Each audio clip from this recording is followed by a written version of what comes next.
Hi everyone, welcome to my channel Charan's finance. So friends, आज एक बहुत ही innovative and strong business fundamental वाली कंपनी के बारे में बात करेंगे।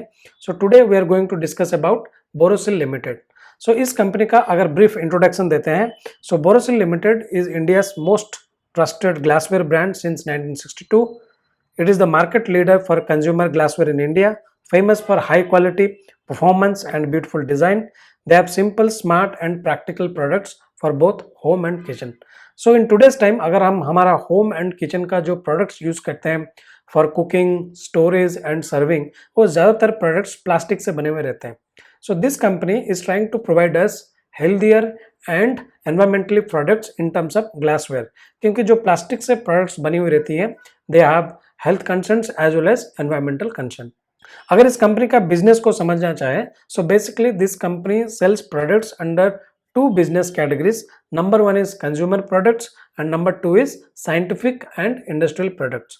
Now talking about consumer products, तो इस पिक्चर से हम क्लियरली समझ सकते हैं that this company is into consumer appliances like pressure cooker, mixer grinder, microwave oven, and also they are into storage products like jars, bowls, glasses and also into dinner sets. तो यहाँ पे जो kitchen में हम इस्तेमाल करते हैं जो भी वर्टिकल्स है like preparing, cooking, serving, heating and storage, तो ये सारा कैटेगरी के लिए this company is making excellent products. तो यहाँ पे जैसे मैंने स्टार्टिंग में बताया कि आज का टाइम पे ज़्यादातर प्रोडक्ट्स जो हम किचन में यूज़ करते हैं, जैसे लंच बॉक्सेस या स्टोरेज के लिए जो प्रोडक्ट्स यूज़ करते हैं लाइक मसाले रखने के लिए या फूड ग्रेन्स स्टोर करने के लिए, वो सारे ज़्यादातर प्लास्टिक से बने हुए रहते हैं। So this company has huge opportunity to sell glassware products to their customers to use instead of plastic products. So this company doesn't import their products. They have manufacturing facility at Jaipur. So all of their glassware consumer products are made in India. And this company has made tie-up with large format retail stores like Walmart, Hometown, DMart, Reliance to sell their consumer products. Now talking about the second business division, which is scientific and industrial products. So under this business division, they sell laboratory glassware, जैसे जो lab में use किया जाता है, flask, pipes, then lab instruments, and third is pharma packaging. So pharma packaging is very interesting है क्योंकि ये company one of the rarest companies in India जो फार्मा पैकेजिंग के लिए ग्लास प्रोडक्ट्स यूज करते हैं। बेसिकली जो इंजेक्टेबल फॉर्मुलेशंस होते हैं एंड वैक्सीन होते हैं, उनको स्टोर करने के लिए जो ग्लास शीशे चाहिए, जो ग्लास आपके प्रोडक्ट्स चाहिए, वो इस कंपनी बनाती है। So under scientific products division they have three brands. For lab glassware they have Borosil, for lab instruments LabQuest, and for pharma packaging it's ClassPack. All of their products are made in India. So in today's time scientific products division category में ज़्यादातर products import किया जाता है China से, Vietnam, Malaysia से। So this company has huge opportunity to act as an import substitution, and also they have a huge opportunity to export this lab glassware products. So ClassPack, which is the company or which is the brand for pharma packaging under Borosil Limited, so this company has manufacturing facility at Nashik. So ये scientific division में जो भी products बनाते हैं generally वो pharma industry में use किया जाता है.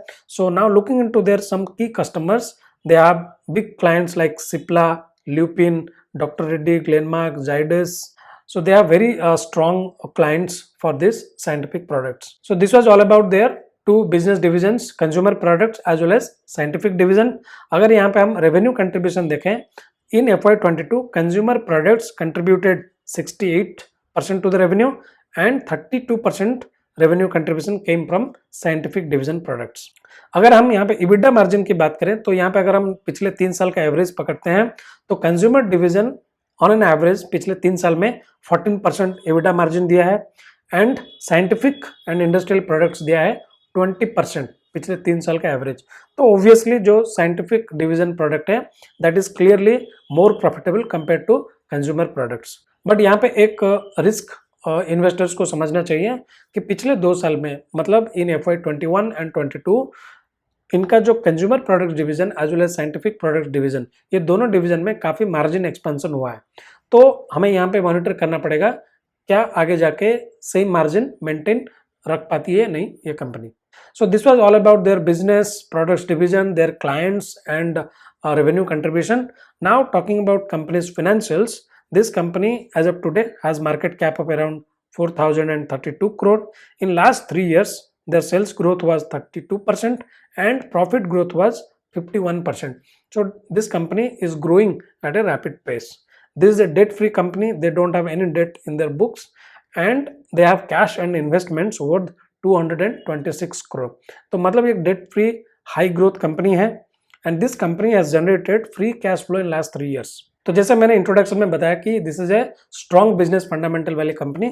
तो कंपनी का बिजनेस प्रोडक्ट्स डिविजन्स एंड उनका रेवेन्यू कंट्रीब्यूशन, क्लाइंट्स और उनका फाइनेंशियल्स देख के डेफिनेटली लगता है कि this is a strong business fundamental company. They don't have any debt, they are growing at a rapid pace and also they have cash on their book. Now talking about the valuation, तो of course क्योंकि company तेजी से grow कर रही है, debt free है, cash balance sheet में available है, तो डेफिनेटली वैल्यूएशन भी हाई रहेगा.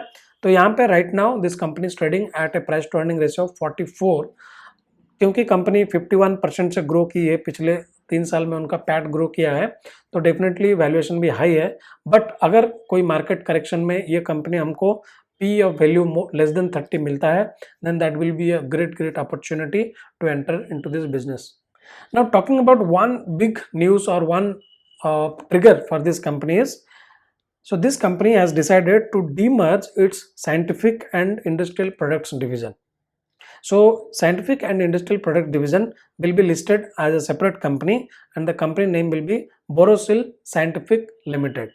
तो यहाँ पे रैशनल समझते हैं कंपनी की तरफ से कि क्यों they are going to demerge.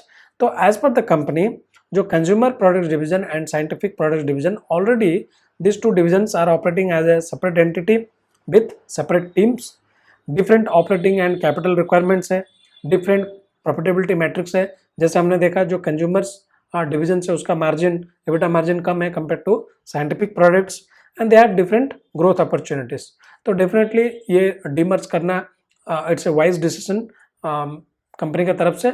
So that's why this company is going to demerge the scientific division and that will be listed as a company called Borosil scientific limited. तो इन्वेस्टिंग पॉइंट ऑफ व्यू से demerge होना अच्छा चीज़ होता है, क्योंकि काफ़ी सारे investors होते हैं जो मल्टीपल बिजनेस सेगमेंट में इन्वेस्ट नहीं करना चाहते हैं. फॉर एग्जांपल जो भी अभी बोरोसिल लिमिटेड के इन्वेस्टर्स है, तो उनके पास शेयर्स है of both consumer division as well as scientific division. But demerge होने के बाद as per the investor profile, जिसको जिस कंपनी में इन्वेस्ट करना है वो कर सकता है. तो वहाँ पे consumer products as well as scientific products का अलग वैल्यूएशन आएगा. So this is a value unlocking opportunity for this company and this is definitely will benefit their shareholders. So friends, in a summary, इस company का पास बहुत अच्छा products है और उनका जो glass consumer products as well as lab products, इनका मार्केट में बहुत अच्छा डिमांड है और इंडिया में बहुत ही कम कंपनी है जो इस तरह का प्रोडक्ट्स को मैन्युफैक्चरिंग करती है. तो ये company can act as a import substitution as well as they have huge opportunity to export this products. तो फ्रेंड्स, मैं यहाँ पे इस कंपनी में इन्वेस्टेड नहीं हूँ because of the valuation at which it is trading right now. अगर यहाँ पे कोई करेक्शन आती है या कोई गिरावट आता है तो डेफिनेटली मैं इस कंपनी में निवेश करना चाहूँगा. So friends, this was all about this company from my side. I hope you guys liked this business analysis. Thanks for watching my video. Do subscribe to my channel for such exciting business analysis in the future as well. See you guys in the next video. Till then, enjoy and happy investing.